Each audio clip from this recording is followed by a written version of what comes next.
Hello everyone, welcome back to my channel. তোমরা সবাই কেমন আছো? আশা করি সবাই খুব ভালো আছো।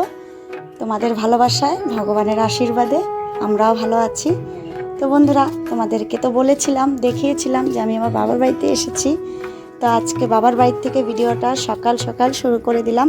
আমি রুমি, আমার বেঙ্গলি ব্লগার চ্যানেলে তোমাদের সবাইকে ওয়েলকাম। বড়দেরকে প্রণাম আর আমার ছোটদেরকে অনেক অনেক ভালোবাসা জানিয়ে ভিডিওটা শুরু করে দিলাম।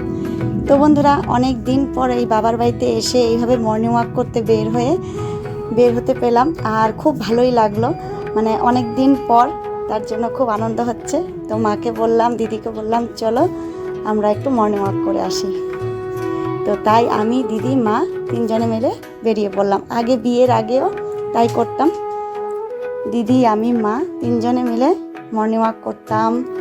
তারপর বিকেলে তিনজনে এই ইভিনিং ওয়াক বলতে পারো করতাম। খুব ভালো লাগতো। মানে সবসময় তিনজনে মিলে এইভাবে ঘোরাঘুরি করতে খুব ভালো লাগতো আমাদের। তো যাই হোক, এই দেখো, আমরা বেশি দূর যাব না, মেন রোডে উঠবো না। তো এই আমাদের এই গলিটাতেই আমরা হাঁটাহাঁটি করছিলাম আর একটু ভিডিও শ্যুট করে নিচ্ছিলাম। এই দেখো, ভালো লাগছে দেখাতে, খুব সুন্দর লাগছে, তার জন্য একটু শ্যুট করে নিচ্ছিলাম। বন্ধুরা, আমাদের রাস্তা দিয়ে হাঁটতে হাঁটতে হঠাৎ করে দেখি রোডের ওপারে মাছ নিয়ে বসেছে, অনেক সুন্দর সুন্দর। তারপর দিদি বলল, চল মাছ নিয়ে যাই। তো দিদি আবার বাড়িতে গিয়ে টাকা নিয়ে এসে, আমরা দাঁড়িয়েছিলাম আর দিদি টাকা নিয়ে এসে পরে এই যে মাছগুলো, আমরা তো মর্নিং ওয়াক করতে বের হয়েছিলাম, টাকা তো সঙ্গে করে নিয়ে আসিনি। তো দিদি দেখলো এত সুন্দর সুন্দর মাছ, তো বলছে যে না, আমি তোরা দাঁড়িয়ে থাক, আমি চট করে গিয়ে নিয়ে আসব। পরে ও টাকা নিয়ে এসে এই যে মাছগুলো কিনা হয়েছিল, ট্যাংরা মাছ। চিংড়ি মাছ তো খুব পছন্দ, কিন্তু অ্যালার্জির জন্য খেতে পারি না, তাই দিদিও নিল না, বললো যে না, তুই খেতে পারবি না, তো আমাদেরও লাগবে না, যেগুলো আছে এগুলো নেই। তারপর ট্যাংরা মাছ নিয়েছে। এই দেখো, আমি আবার একটু মাছের শ্যুট করছিলাম। ইস, কেমন লাগছে এই মাছগুলো, বাপরে। তারপর নিয়ে এসে এই যে মা এদিকে মাছগুলো কেটে ধুয়ে, এই যে এই দুই ধরনের মাছই আনা হয়েছিল, মা মাছগুলো কেটে ধুয়ে রেখেছে, আমি একটু শ্যুট করে নিচ্ছি। এই দেখো, আর দিদি এদিকে রুটি করবে, তার জন্য এই দেখো আটা মেখে সব করে রেখেছে। আর এদিকে ডিমের ঝুরা করছে। তো অনেক দিন হয়ে গেছে ডিমের ঝুরা দিয়ে রুটি খাওয়া হয় না। তো আমরা আগে খুব খেতাম, খুব ভালো লাগতো ডিমের ঝুরা দিয়ে রুটি খেতে। তার জন্য দিদি বলছে যে আমি ডিমের ঝুরা আর রুটিটা করি। আর ওদিকে মা মাছটা কেটে এনেছে। এই দেখো, তারপর সব কিছু রেডি। আবার সাথে কি ছিল, এই দেখো, নিরামিষ সবজি আর একটা করে ডিম সেদ্ধ। আর আমি এদিকে শ্যুট করে, আমার তো শ্যুট করার কাজ, ক্যামেরাবন্দি না করলে আমার ভালোই লাগবে না। আর যেহেতু আমি ব্লগিং চ্যানেল আমার, তো আমি সারাদিন কি করছি না করছি সেটা তোমাদের কাছে সবটা একটু একটু করে তুলে না ধরলে আমার ভালোই লাগে না।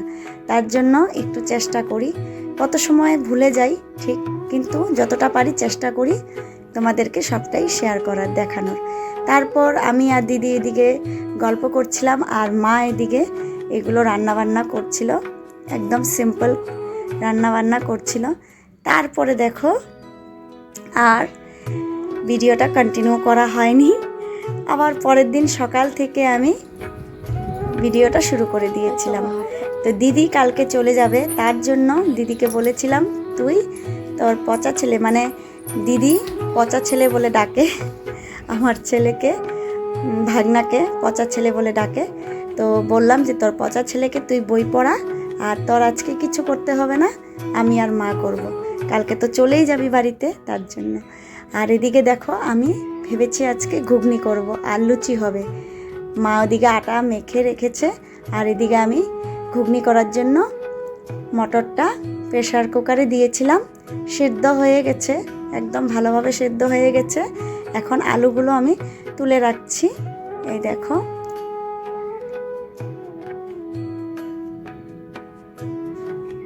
আর এই দিকে দেখো, ফাইনালি আমার ঘুগনিটাও হয়ে গেছিলো। আর সবটা মানে শ্যুট করা সম্ভব হয়নি, সব কিছু শেয়ার করা তো সম্ভব হয় না, তোমরা জানোই বন্ধুরা। যখন খুব ব্যস্ত থাকি তখন কিন্তু আর মনে থাকে না যে ভিডিও শ্যুট করতে হবে, তো তার জন্য হয়নি। কিন্তু ঘুগনিটা আমি করেছিলাম, পাপার জন্য আলাদা, আমাদের জন্য আলাদা। বলতে পারো একই করেছি, কিন্তু মানে ডিমের ঝোড়া আর পেঁয়াজ এগুলো পাপারটাতে দেইনি, কারণ পাপার শরীরটা বেশি ভালো নেই, পাপার পেঁয়াজ ডিম এগুলো খাওয়া যাবে না। তার জন্য পাপাকে নিরামিষ ঘুগনিটা নিরামিষ করেছিলাম, করে পাপারটার মধ্যে উপরে শসা দিয়েছি, আর আমাদেরটার মধ্যে ডিম পেঁয়াজ শসা দিয়ে একটু একটু সাজিয়ে দিলাম। তো এই যে দেখো, আর দিদি বলেছিল ঘুগনিটা খেতে দারুণ হয়েছে। তো দিদি শুধু না, সবাই খুব প্রশংসা করছিল, পাপা মা দিদি, আর আমারও খুব ভালো লেগেছে ঘুগনিটা। আর এইদিকে কিন্তু লুচিটা মা করেছিল। ওই যে বললাম, সব কিছু শ্যুট করা সম্ভব হয় না সব সময়, কারণ কাজের সময় এতটাই ব্যস্ত থাকা হয়, কত সময় তো করা হয় মানে যেভাবেই হোক মানে ভিডিও শ্যুটটা করতেই হবে এরকম, আবার কত সময় কিন্তু মানে পসিবল হয়ে ওঠে না। আর তারপর আমরা লুচি ঘুগনি খেয়ে কিন্তু দুই বোন মিলে এত মজা করছিলাম, দুইজন মিলে গল্প, হায় রে গল্পতে আমরা ডুবে গেছিলাম। আর এদিকে মা এই দেখো কত কিছু রান্না করেছে, পটল ভাজা, কাঁকরোল ভাজা, ভেন্ডি ভাজা, তিতা করলা ভাজা, এটা হয়েছে চিকেন পকোড়া।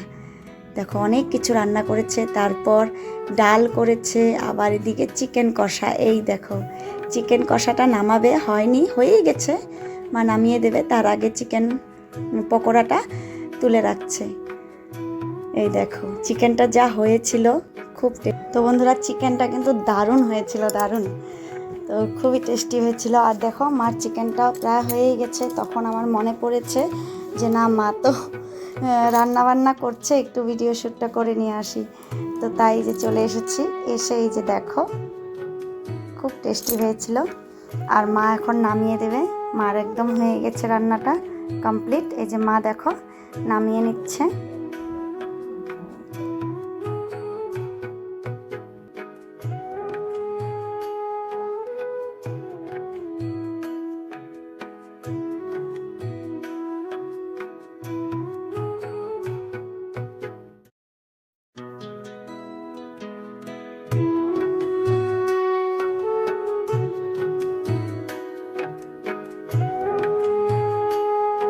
চলো বন্ধুরা, তোমাদেরকে একটু দেখিয়ে দেই মার রান্নাবান্নাগুলো, কি কি রান্না করেছিল। এই যে ডাল, তারপরে আগের ট্যাংরা মাছও ছিল, সেগুলো চচ্চড়ি করেছে, আলু বেগুন দিয়ে পেঁয়াজ দিয়ে চচ্চড়ি করেছিল। চচ্চড়িটাও কিন্তু দারুণ হয়েছিল।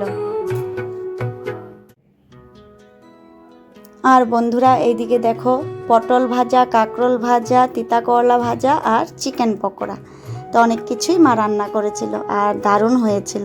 আর আমার এক ভাইও এসেছিল, তোমাদেরকে দেখাবো, ভাইয়ের সাথে দেখা করাবো। আর আমাদের সবার খাওয়া দাওয়া হয়ে গেছিলো, তারপর ভাই অনেক দেরি করে এসেছিল, কারণ দোকানে একটু ব্যস্ত ছিল, এসে তারপর ভাইও খাওয়া দাওয়া করে নিয়েছিল।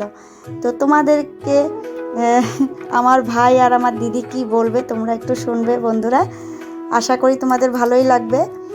আর ভাই দেখো খুব লজ্জা পায়, সেম আমার দিদিও কিন্তু ক্যামেরার সামনে আসতে খুবই লজ্জা পায়, তারপরও আমি দুজনকে দিয়ে কি মানে বলতে বললাম। এই দেখো তোমরা যারা যারা আছো এত টাইম আমার সাথে, তাদেরকে অনেক অনেক ভালোবাসা, আর লাইক কমেন্ট সাবস্ক্রাইব করার কথা কেউ ভুলবে না বন্ধুরা। থ্যাংক ইউ সো মাচ আমার সাথে এত টাইম থাকার জন্য।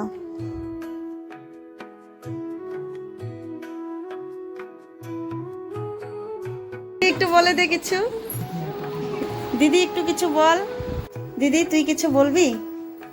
আমি আর কি বলবো, আমার এতটুকুই কথা যে আমার বোনটার পাশে থেকো। আমার বোনটা অনেক কষ্ট করছে, অনেক দিন থেকে খুব খাটনি করে, খুব কষ্ট করে এই প্ল্যাটফর্মের জন্য। তোমরা এইভাবেই আমার বোনটার পাশে থেকো, আশীর্বাদ করো যাতে আমার বোনটা আগে যেতে পারে, ভালোভাবে এইটা করতে পারে। এইটুকুই, আর তো করার কিছু নেই আমার।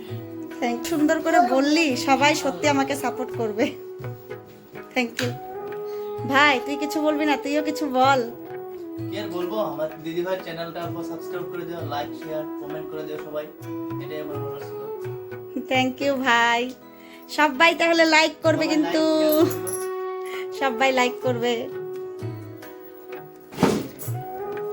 আর এদিকে আমার পাপা টিভি দেখছে, এই যে এদিকে টিভি দেখছে পাপা। তো বন্ধুরা পরে আবার দেখা হচ্ছে তোমাদের সাথে, এখনের মতন টাটা। আমার ভাই আসছে, তো ভাইয়ের সাথে একটু গল্প করতে হবে। হাই দাদা, হাই। বলো টাটা। Tata, bye bye. বন্ধুরা আমার দিদি আর ভাই এত সুন্দর করে বলল, তার পেছনে এত হেসেছে, মানে কি বলবো আর। যাই হোক, আর আমি দেখো ফ্যানটা অফ করে দিয়েছিলাম, তার জন্য দিদিকে পাখার হাওয়া করতে হয়েছিল। তো ফ্যান চালিয়ে দিয়ে কথা বললে ভিডিও শ্যুট করার সময় মানে খুব শব্দ হয়, ভালো লাগে না, তার জন্য অফ করে দিয়েছিলাম। যাই হোক, আজকের মতন ভিডিওটা এখানেই শেষ করছি, টাটা।